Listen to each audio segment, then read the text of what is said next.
గత 30 సంవత్సరాలుగా సార్ మొత్తం తెలంగాణ చరిత్ర గురించి పరిశోధనలు చేస్తున్నారు. దాదాపు 10-15 రాకార్డ్ సైట్లు అంతకుముందు ఉంటే సార్ వాళ్ళు రంగంలోకి దిగిన తర్వాత 130 సైట్లు అయినాయి. సో దాదాపు 1500 పైన ఊర్లని ప్రత్యక్షంగా తిరిగి మొత్తం సామ్రాజ్య చరిత్రని, తెలంగాణ చరిత్రని సుసంపన్నం చేయడానికి సార్ వాళ్ళు కృషి చేస్తున్నారు. కొత్త తెలంగాణ బృందం అనే పేరుతో ఒక 400-500 మంది చరిత్ర పరిశోధకులని వాళ్ళకి ఎంకరేజ్మెంట్ చేస్తూ తెలంగాణ భూమి పొరల్లో ఉన్నటువంటి చరిత్రని బయటికి తీసుకురావడానికి కృషి చేస్తున్నారు. ఈరోజు మనల్ని ఉద్దేశించి మాట్లాడమని అడగగానే పెద్ద మనసుతో వచ్చారు, బిజీగా ఉన్నప్పటికీ. అండ్ చిన్న టెక్నికల్ ఇబ్బంది మూలంగా మనం ప్రొజెక్టర్ అరేంజ్ చేయలేకపోతున్నాము. అందుకని మీ వాట్సాప్ గ్రూప్లలో ఆల్రెడీ సార్ ప్రజెంటేషన్ పంపించినాను. ఎవరి ఫోన్లలో వాళ్ళు ఓపెన్ చేసుకోండి, సార్ చెప్తుంటారు.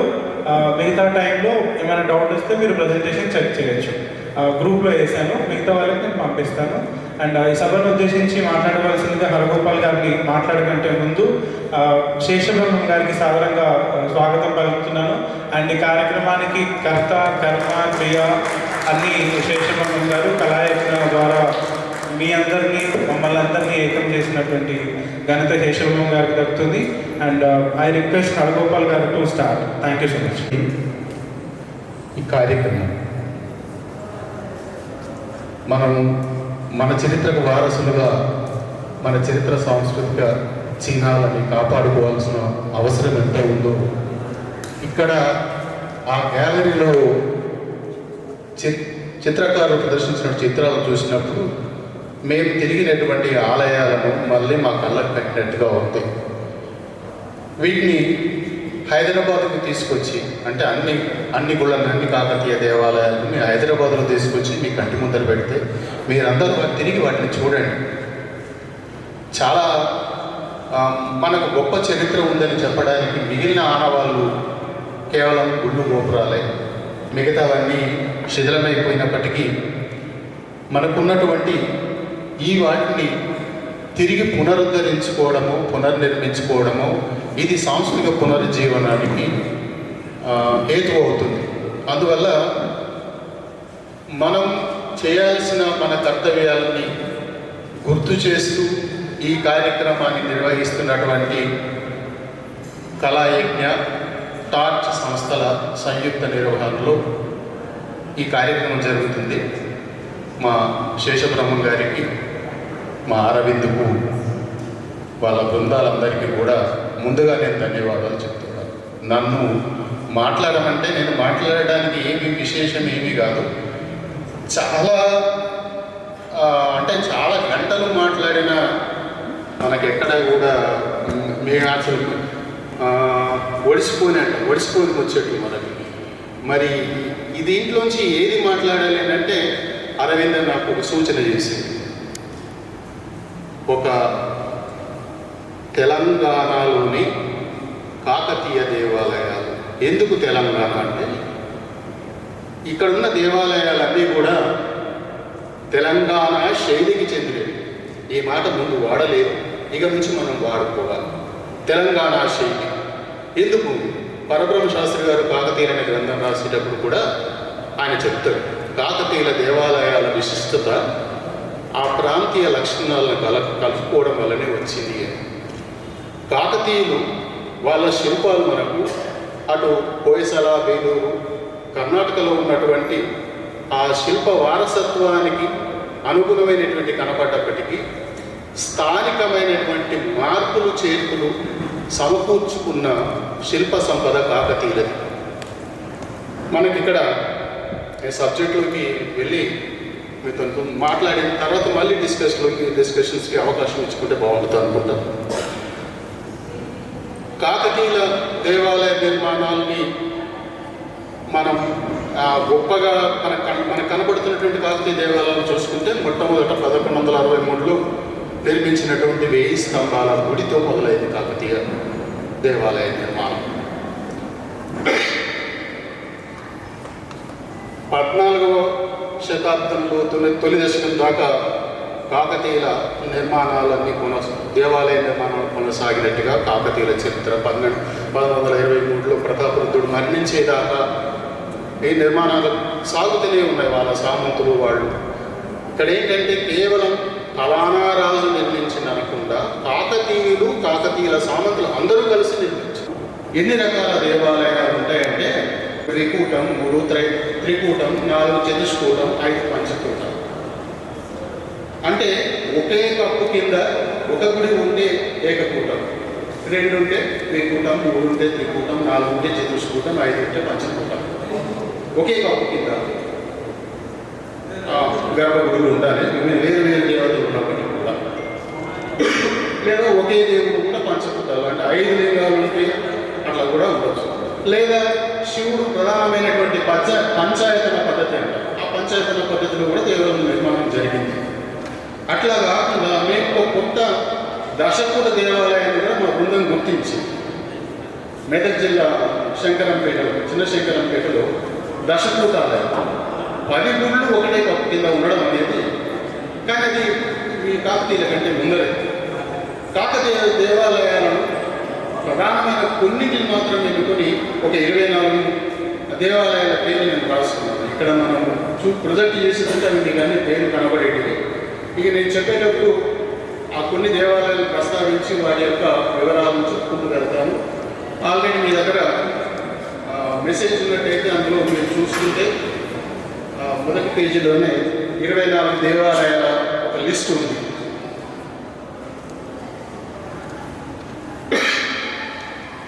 పంచకూటాలయాలే కాక ఇంకొక ఆలయం కూడా ఉంటుంది. ఒకటే కప్పు కింద దేవాలయాలు ఉంటాయి, కానీ వరుసగా ఉంటాయి. ఒక వాడలో ఇల్లు కట్టుకున్నట్టుగా వరుసగా ఉంటే వాటిని త్రికాలు అంటారు. ఈ త్రికాలయాలు మన దగ్గర కూసుమంచిలో ఒకటి ఉంది. ఇంకా వేరే చోట ఉన్నాయి, కానీ అన్నీ కూడా వాటిని అదే నిర్దిష్టమైన రూపంలో లేవు, భిన్నమైన రూపంలో ఉన్నాయి కనుక అవి చెప్పడానికి కష్టం. మనం ఇప్పుడు కాకతీయ ఏకకూటాలయానికి చెప్పాలనుకుంటే బెస్ట్ ఎగ్జాంపుల్ రామప్పనే. ఏకకూటం, ఒకే గర్భగుడి, శివుడు ప్రధాన దైవం, దాంట్లో అంతరాలం ఉంది, ముఖ మంటపం ఉంది, నంది మంటపం ఉంది. ఇది అర్ధమంటప శైలి అంటారు. దానికి 3 వైపుల తొవ్వలు ఉంటాయి, తూర్పు ముఖంగా ఉంటాయి. రామప్ప తూర్పు ముఖంగా ఉంటుంది. గుడి ముందర మళ్ళీ నంది మంటపం ఉంటుంది, నంది మంటపం వేరుగా ఉంటుంది. లోపల ఉండే రంగమంటపానికి 3 వైపుల తొవ్వలు ఉంటాయి. అది ఈ రామప్ప ఏకకూటాలయం 6.5 అడుగుల ఎత్తైన జగతి మీద, జగతి అంటే కింద మనకు అడుగున కనబడేది అంటాం కదా, ఉపపీఠం అధిష్టానం. దాని మీద 10 అడుగుల వెడల్పుతో ప్రదక్షిణాపథం ఉంది. దాని మీద గోడలు, శిల్ప శాస్త్రంలో పాదవర్గం అంటారు. ఎత్తైన పాదవర్గం మీద స్తంభికలు, దేవకోష్టాలు ఇవన్నీ. దాని మీద చాలా ముందుకు చొచ్చుకొని వచ్చిన ప్రస్థానం లేదా చూరు అంటారు. ఆ చూరు కింద మనం సపోర్ట్గా పెట్టేటువంటి కార్నర్ పీస్, ఈ కార్నర్ ఫిగర్స్ ఉంటాయి. ఆ కార్నర్ ఫిగర్స్ 28 ఉంటాయి. ఆ 28లో 12 స్త్రీలు. ఆ స్త్రీల గురించి కాకతీయ రామప్ప దేవాలయాల్లో మిగతా అన్నింటికంటే ఆ శిల్పాల గురించి గొప్పగా చెప్పుకుంటారు. నిజానికి వాటిని సాలబంజికలను, మదనికలను పిలుస్తారు. అదేది సాలబంజికలు లేవు, అందులో మదనికలు అసలే లేవు. మదనికల శిల్పశాస్త్రంలో పేరు వేరే ఉంటుంది. శిల్ప ప్రకాశం అనేటువంటి శిల్పశాస్త్ర గ్రంథంలో అక్కడ ఆయన ఏం చెప్తాడంటే అలస కన్యకలు అంటారు, అలస కన్యలు అంటారు. 18 రకాల అలస కన్యలు అంటారు. ఇక్కడ మనకు రామపురం కనబడేటువంటి ఆ 12 మందిలో 10 మంది దాకా అలస కన్యలు, మిగతా వర్గ. ఇంకొకటి ఏంటంటే అక్కడ కనబడేటువంటి నాట్య వైభవాలన్నింటినీ కూడా నాట్యశాస్త్రంలో ఏదో ఒక పేరు ఉండాలి, కానీ ఇప్పటి వరకు నాకు ఎవరు పేరు చెప్పిన వాళ్ళు లేరు.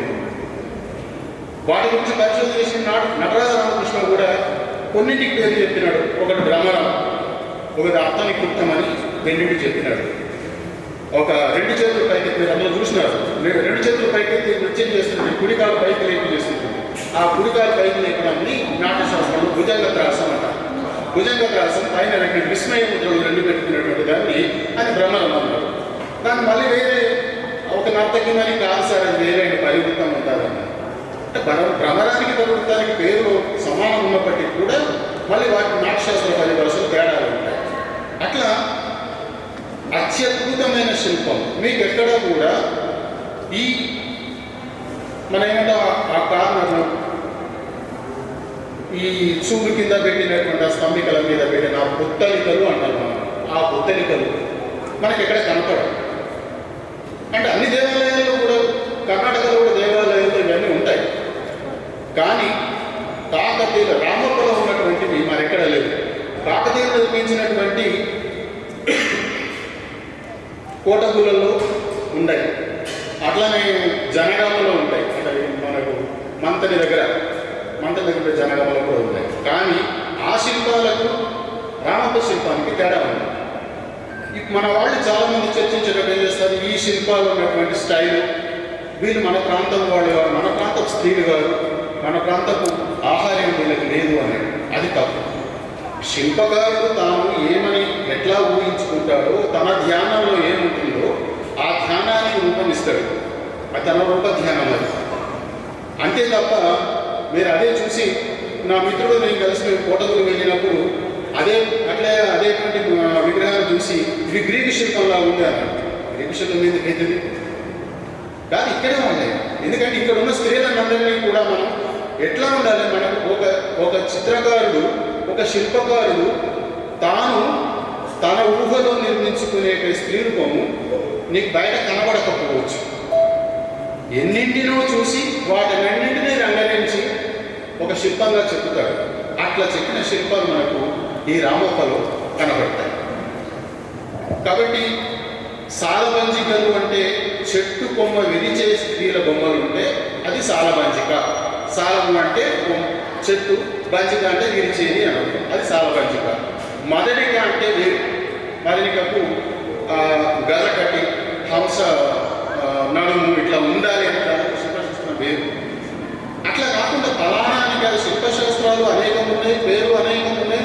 మనం వాటన్నింటినీ కూడా మన కామన్గా ఒక మాట బయటకు వచ్చేసిందంటే అది రూఢైపోతుంది. ఆ రూఢి కావడం చేత మనం అదే మాట చెప్పుకుంటూ పోతాము. కొంచెం నేను ఆ శిల్పాలు చూసినప్పుడు కూడా చిత్రకారులతో ఆ చిత్రాలు చూసినప్పుడు ఆ చిత్రకారులతో సరే జయశబ్దం జరుగుతుంది కూడా నేను అన్నాను. చిత్రకారులు అత్యద్భుతంగా చిత్రించారు.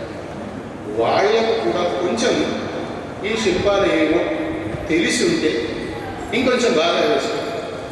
అది మా విశ్వేశ్వరమ్మ గారు కూడా ఏం చేస్తుంది, తను వేసిన బొమ్మలో ఎదురుగా దాన్ని ఏమంటామంటే శంఖలత తోరణం అంటారు. తనకు మధ్యలో గుండి అడ్డంగా రావడం వల్ల ఆ శంఖలత తోరణాన్ని తన తర్వాత వేసింది. యాక్చువల్గా ఉండేది అట్లా కాదు. కాబట్టి ఇక్కడ ఏంటంటే యాక్చువల్ శిల్పాలను చిత్రించేటప్పుడు వాటికి సంబంధించిన మొత్తం పుస్తకాలన్నీ చదివి అన్ని పేర్లు చెప్పాల్సిన అవసరం లేదు. ఆ రూపాన్ని నిర్ధారించుకోవడానికి సంబంధించిన కొన్ని మాటలు గుర్తుంచుకున్నాం చాలు. ఇక్కడ రామప్ప ఏకకూటాలయం మనకు కాకతీయ మొత్తం దేవాలయాల్లో ఒక అత్యద్భుతమైనటువంటిది. నాకు చెప్పాలంటే చాలా ఉంది, రామప్ప గురించి మొత్తం మాట్లాడుకోవచ్చు. కానీ ఇప్పుడు నేను మళ్ళీ రెండవ దేవాలయం త్రికూటాలయం. త్రికూటాలయం అనేటువంటిది అంటే ఒకే కప్పు కింద రెండు దేవాలయాలు ఉండే గుడి. సూర్యాపేట జిల్లా కల్పన చెరువు అనేటువంటి దగ్గర ఈ త్రికూటాలయం. ఎట్లా ఉందంటే ఆ దేవాలయ నిర్మాణమే మనకు విచిత్రం అనిపిస్తుంది. కొంచెం ఎత్తైన వేదిక ఉన్న దగ్గర వెంకటేశ్వరుడు పెట్టాడు, కొంచెం ఒంకురుగా కిందికి ఉన్నటువంటి దగ్గర శివుడు పెట్టాడు, మళ్ళా వెంకటేశ్వరుడి పక్కన ఉపాలయాన్ని పెట్టి లక్ష్మీదేవిని పెట్టి దేవాలయ నిర్మాణం, దేవాలయ స్తంభాలు ఇవన్నీ కూడా మనకు కాకతీయ శైలిని గుర్తు చేస్తాయి. కొంత కందూరి చోట్ల ప్రభావం. కందూరి చోట్లు కొంతమంది కళ్యాణ చారిత్రకు సామంతులుగాను, తర్వాత కొంతకాలం స్వంతంగాను, తర్వాత కాకతీయుల సామంతులుగా పరిపాలించినారు. వాళ్ళు కూడా అత్యద్భుత దేవాలయాన్ని నిర్మించి నల్గొండ పక్కన పానగల్లో పచ్చల సోమేశ్వరాలను ఛాయా సోమేశ్వరాలను పెట్టి నిర్మాణాలు చేస్తున్నారు. అత్యద్భుతమైనటువంటి మనకిక్కడ ఇది త్రికూటాలయాలు ఇంకో 2-3 చోట్ల ఉన్నాయి. కానీ పాలమాకు అనే చోట సిద్దిపేట దగ్గర ఉంది. కానీ అది కళ్యాణ చారిత్రక.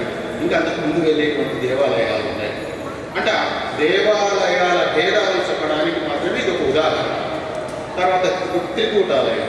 ఇక త్రికూటాలయానికి మళ్ళీ మనం కాకతీయుల యొక్క హన్మకొండ 1000 స్తంభాల గురించే చెప్పుకోవాలి. ఎందుకంటే ఆ దేవాలయ నిర్మాణం చేసిన రుద్రదేవుడి తండ్రి కోలరాజు ఆయన శ్రీశైలంలో ఉండేటువంటి రామేశ్వర పండితుల దగ్గర శైవ దీక్ష తీసుకున్నటువంటి వాడు కురలరాజు. అందువల్ల తన కొడుకులకు రుద్రదేవుడు మహాదేవుడు అని పేర్లు పెట్టుకున్నాడు. రుద్రదేవుడు తన పేరున రుద్రేశ్వరాలయాన్ని హన్మకొండ 1000 స్తంభాలు కూడా పిలుస్తాం మనం. అక్కడ ఎక్కడ వెతికినా మనకి 1000 స్తంభాలు కూడా పేరు వచ్చింది. 1000 స్తంభాలు ఉండేవేమో అనుకోవచ్చు. దగ్గర నుంచి గణపతి దేవుడు దాకా కూడా ఉన్నాడు, చాలా పెద్దవాడు. ఆయన నిర్మించిన తన పేరు మీద రుద్రేశ్వరాలయం. రోజు రుద్రదేవుడు 11 ఆలయాలను తన పేరు మీద నిర్మించింది, అది కూడా రుద్రేశ్వరాలయం. మనం రామపూడి అంటాం. ఇప్పుడు ఎవరు ఏమంటారు ఇంకా రామలింగేశ్వరు. అసలు పేరు ఊళ్ళని మర్చిపోయి, నిజాలు మర్చిపోయి, ఆ ఊరి పేరు మర్చిపోయి, నిజంగా ఊరి పేరు తెలుసా మీకు? పాలపేట కాదు, ఆకుకూరు అనేటువంటి ఊరది. దానికి పాలపేట ఎట్లా వచ్చిందో తెలియదు. ఆ పక్కన రామప్ప చెరువులు ఉన్నాయి, గొల్లగుడులు ఉన్నాయి. ఆ రామప్ప కాకుండా ఆ రుద్రేశ్వరి తండ్రి తాతల గుళ్ళు కూడా పక్కన ఉన్నాయి. వాటి గురించి మనం పట్టించుకుంటాం. ఒక్కటే గుడి తెలుసు, రామప్ప తెలుసు. రామప్పలో ఉండేటువంటి స్త్రీ శిల్పాలు ఇది మాత్రం జ్ఞాపకంలో ఉంటుంది. ఇప్పుడు వరాలు తెలుసుకునేంత లేదు. గుడిలోకి వెళ్ళినామా దండం పెట్టుకొని కొబ్బరికాయలతో ప్రసాదం తీసుకొని వచ్చేసాం. గుడి చూసినాం, చూడండి అక్కడ అడుగున రాయి, ప్రతి రాయి కూడా మీరు స్పర్శిస్తే ఆ శిల్పి చేతి స్పర్శ మీ చేతిలో అంటుతుంది. అత్యద్భుతమైనటువంటి అనుభూతిని మీరు పొందుతారు. అట్లా ఏం ముట్టుకోకుండా పట్టించుకోకుండా మనం వచ్చేసిన తర్వాత ఇది మేము దేనికి వారసులు. సినిమాలో కదా కాకతీయ సామ్రాజ్యాన్ని అంతా కూడా అదే రుద్రమదేవి సినిమా తీసి చూపించినటువంటి టిప్ మార్క్స్ అన్నీ కూడా అక్కర్లేదండి. నిజమైన చిత్రం సుబంధం అయితేనే అత్యంతగా ఉంటాడు. చాలా చిన్నవాడు కానీ అత్యద్భుతమైన శిల్ప పరిజ్ఞానం ఆలయ వాస్తున్నారు. తాను ఈ త్రిపురాలయాన్ని చూసి ఒక అద్భుతమైన వ్యాఖ్య రాసింది. ఏంటి ఇది, ఎట్లా నిర్మాణం చేయాలి, లోపల ఉండే దేవాలయ మంటపాలలో ఉండేటువంటి శిల్పాలన్నింటినీ కూడా ఒకదాని ఒకటి ఎట్లా అందంగా ఉంటాయి అని వివరిస్తూ చెప్పాడు. ఇది మళ్ళీ మనం అంటే హన్మకొండ 1000 స్తంభాల గురించి సపరేట్గా మాట్లాడాల్సి అది మాట్లాడాలి. ఇప్పుడు నేను 4 గుళ్ళు ఉన్నటువంటి ఆలయం చతుష్కూటాలయం. ఈ చతుష్కూటాలయం సూర్యాపేట జిల్లా జలాపూర్ అనేటువంటి గ్రామంలో ఉంది. 4 గుళ్ళు ఒకటే కప్పు కింద ఉండడం. అక్కడ 4 కాదు 12 గుళ్ళు ఉన్నాయి. మొదటి రకం గుళ్ళను గోడ గుళ్ళు అంటారు, అవి కూలిపోయి ఉన్నాయి. వాటిని అనుసరించి తర్వాత కట్టినటువంటి 8 గుళ్ళు బాగా పటిష్టంగా ఉన్నాయి. మనం ప్రవేశద్వారం ఒక మూల నుంచి ఉంటుంది లోపలికి, దానికి సపరేట్గా ముఖద్వారం అంటూ లేదు. ఎందుకంటే 4 వైపుల గుళ్ళు ఉంటాయి కాబట్టి ముఖద్వారం అంటూ ఒకటి లేకుండా మూల నుంచి లోపలికి వెళ్ళాలి. అందులో మరి 4 గుళ్ళు ఒకటే మనం ఒకటే పక్కగా ఉన్నప్పుడు ఒక నందిని పెట్టి సరిపోతుంది కదా, కాదు. అట్లా ఒక గుడి పైన విమానం మీద సూర్యుడి బొమ్మ చెక్కింది. అదొక్కటే సూర్యునికి చెందిన ఆలయంగా గుర్తించాలి. మిగతాదేమీ లేదు. ఈ చతుష్కూటాలయాన్ని కాకతీయ సామంతులు చెరుకు గోలరాజుల వాళ్ళు చెరుకు వంశం వాళ్ళ నిర్మాణం చేసింటారు. దాని మీద కూడా మనకు ఈ ఎట్లా కందుకు చూడల దేవాలయ వాస్తు ప్రభావం కనబడుతుంది. ఆ విమానాలను మామూలుగా ఏంటంటే కంసాన శైలి మంటపాలు కనబడతాయి. పైన మనం గోపురాన్ని చూసి కూడా దేవాలయం ఎవరి నిర్మాణం చెప్పడానికి ఒక అబ్జర్వేషన్, ఒక పరిశీలన ద్వారా మనం చెప్పగలుగుతాం. దేవాలయాన్ని అడుగు నుంచి పునాది నుంచి పైదాకా కూడా మనం గమనిస్తున్నప్పుడు ఆయా కాలాలలో దేవాలయ నిర్మాణంలో వచ్చిన ఆలయ వాస్తు శైలి మార్పులని మనం గమనించడానికి అవకాశం ఉంది. దాన్ని బట్టి ఆ వైభవాన్ని మనం జ్ఞాపకం నుంచి కూడా రికార్డ్ చేసుకోవడానికి ఒక పద్ధతి. తర్వాత త్రికూటాలయం, చతుష్కూటాలయం, పంచకూటాలయం. దీంట్లో మధ్య త్రికూటాలయం చెప్పేటప్పుడు ఇంకొకటి చెప్పాలి, తర్వాత చెప్తాను. ఈ పంచకూటాలయం మన దగ్గర కాకతీయులలో ఉన్నటువంటి పంచకూటాలయాలు ములుగు జిల్లా దగ్గరలోనే రామానుజపురం ఉంది. రామానుజపురంలో వెళ్ళి నేను చూసినాం, శిథిలాలను చూసినాం. ఆ శిథిలాలను గమనించినప్పుడు అక్కడ చాలా ఎత్తైనటువంటి శివలింగాలు, వాటి యొక్క పానవట్టాలు, వేయి